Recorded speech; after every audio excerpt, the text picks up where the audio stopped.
24 सालों के बाद पहली बार ऐसा हुआ है कि भारत की संसद में कोई सरकारी बिल है जो गिरा है। मोदी सरकार की 12 सालों की शासन में पहला मौका था कि मोदी सरकार है जो कोई बिल भारत की संसद से है जो पास नहीं करा पाए हैं।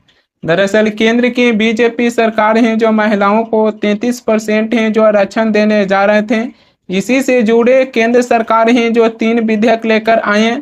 केंद्र शासित प्रदेश कानून संशोधन विधेयक 2026, संविधान 131वां संशोधन विधेयक 2026, परिसीमन विधेयक 2026, जिसे डिलिमिटेशन बिल 2026 कहा जाता है। इन तीनों ही बिल में से संविधान 131वां संशोधन विधेयक 2026, इस बिल पर सदन में है जो तकरीबन 21 घंटा तक चर्चा हुआ। 21 घंटा तक चर्चा होने के बाद इसी बिल पर जब वोटिंग हुआ तो वोटिंग के दौरान केंद्र की बीजेपी सरकार है जो विपक्ष को इस बिल के पक्ष में वोट दिलवाने के लिए है जो इकट्ठा नहीं कर पाए। संविधान 131वां संशोधन विधेयक 2026, इस बिल के पक्ष में 298 वोट पड़ा, जबकि इस बिल के विपक्ष में 230 वोट पड़ा।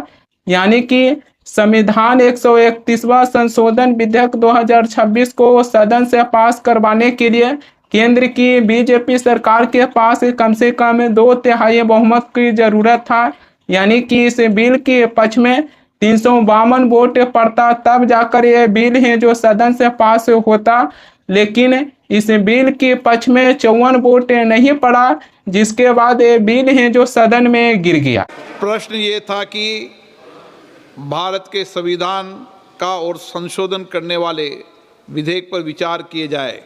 शुद्धि के अद्यतन मत विभाजन इस प्रकार है: हाँ 298 298, ना 230 230। प्रस्ताव संविधान के अनुच्छेद 368 के उपबंधों के अनुसार सभा की कुल सदस्य संख्या के बहुमत द्वारा तथा सभा के उपस्थित और मत देने वाले सदस्यों के कम से कम 2/3 बहुमत द्वारा पारित नहीं हुआ। मोदी सरकार के बिल सदन में गिरने के बाद विपक्ष के नेता राहुल गांधी हैं जो अपने एक्स पर हैं जो ट्वीट किए थे। उन्होंने अपने ट्वीट में है जो लिखे हैं कि संशोधन विधेयक गिर गया। उन्होंने महिलाओं के नाम पर संविधान को तोड़ने के लिए असंवैधानिक तरकीब का इस्तेमाल किया। भारत ने देख लिया, इंडिया ने रोक दिया। यानी कि विपक्ष के नेता राहुल गांधी का कहना है कि भारत है जो देख लिए और इंडिया अलायंस से जो दिखा दिए कि हमने मोदी सरकार की बिल है जो सदन से पारित होने नहीं दिए। जय संविधान, ऐसा कुछ लिखकर राहुल गांधी हैं जो अपने एक्स पर हैं जो ट्वीट किए थे। वहीं देश के गृह मंत्री अमित शाह हैं जो अपनी एक्स पर हैं जो ट्वीट किए कि आज लोकसभा में बहुत अजीब दृश्य दिखा। नारी शक्ति बंधन अधिनियम के लिए जरूरी संविधान संशोधन बिल को कांग्रेस, टीएमसी, डीएमके और समाजवादी पार्टी ने पारित नहीं होने दिया।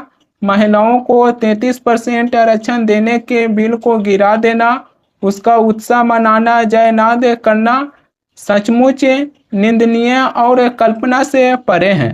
देश के गृह मंत्री अमित शाह का कहना है कि महिलाओं को 33% आरक्षण देने वाले बिल को सदन में गिरा देना सचमुच निंदनीय और कल्पना से परे हैं। अब महिला आरक्षण नए जातिगत जनगणना के नतीजा आने से पहले ही जो लागू नहीं होगा। यानी कि बीजेपी सरकार जो चीज सोचकर महिलाओं को 33% आरक्षण देने के लिए जो 3 विधेयक हैं जो लेकर आए थे, उसमें बीजेपी पार्टी का एक ही उद्देश्य था कि अगर 2029 की लोकसभा चुनाव से पहले महिलाओं को आरक्षण मिल जाएगा तो 2029 के लोकसभा चुनाव में महिला वोटर्स हैं जो खास कर बीजेपी को वोट करेंगे और बीजेपी पार्टी है जो 2029 की लोकसभा चुनाव में भी वापसी के हैं जो अपनी उम्मीदें जता रहे थे।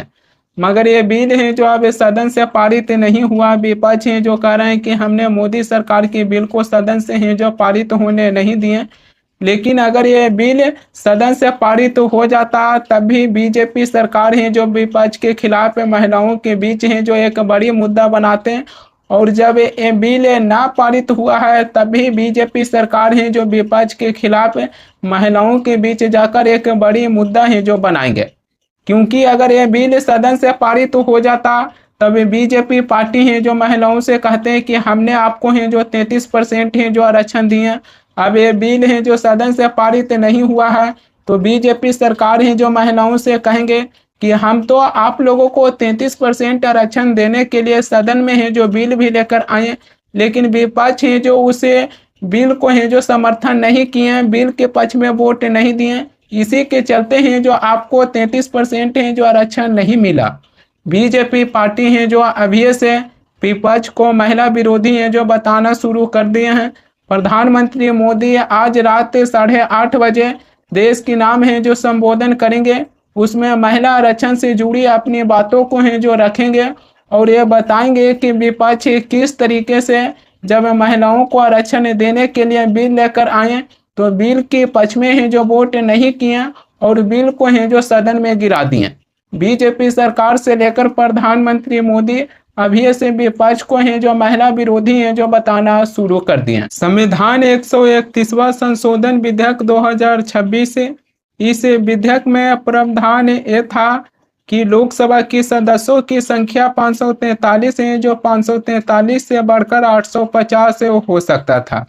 अगर मान के चलिए कि बिहार में 40 लोकसभा सीटें हैं तो बिहार में 40 लोकसभा सीटों से बढ़कर हैं जो 60 लोकसभा सीटें हैं जो हो सकता था। वहीं उत्तर प्रदेश की बातें कीजिएगा तो उत्तर प्रदेश में 80 लोकसभा सीटें हैं तो 80 लोकसभा सीटों से बढ़कर 120 लोकसभा सीटें हैं जो उत्तर प्रदेश में हो सकता था अगर संविधान 131वां संशोधन विधेयक 2026 सदन से पारित होता तब। इसके अलावा दो और विधेयक था, केंद्र शासित प्रदेश कानून संशोधन विधेयक 2026, परिसीमन विधेयक 2026, जो इन दोनों ही विधेयक पर केंद्र सरकार ही जो वोटिंग कराने से ही जो इनकार कर दिया। संसदीय कार्य मंत्री किरण रिजिजू हैं जो कहें कि ये दोनों ही बिल पहले बिल से जुड़ा हुआ था, इसी के चलते इन दोनों ही बिल पर अलग से वोटिंग कराने की कोई भी है जो जरूरत नहीं है। लेकिन ये देखा जाए तो बीजेपी पार्टी है जो महिलाओं को आरक्षण देने के लिए संविधान 131वां संशोधन विधेयक जब इस पर वोटिंग हुआ तो बीजेपी पार्टी है जो सभी से है जो बिल के पक्ष में है जो वोट देने के लिए है जो अपील किए थे। लेकिन बीजेपी सरकार है जो विपक्ष के केवल 5 सांसदों को ही कन्विंस करने में है जो सफल रहे। बीजेपी की लोकसभा में 293 सांसद हैं लेकिन बिल के पक्ष में 298 वोटें हैं जो पड़ा है। इससे यह भी पता चलता है कि विपक्ष के 5 सांसद हैं जो बिल के पक्ष में हैं जो वोट किए, केवल 5 विपक्षी सांसदों को हैं जो बीजेपी पार्टी कन्विंस करने में हैं जो सफल रहे।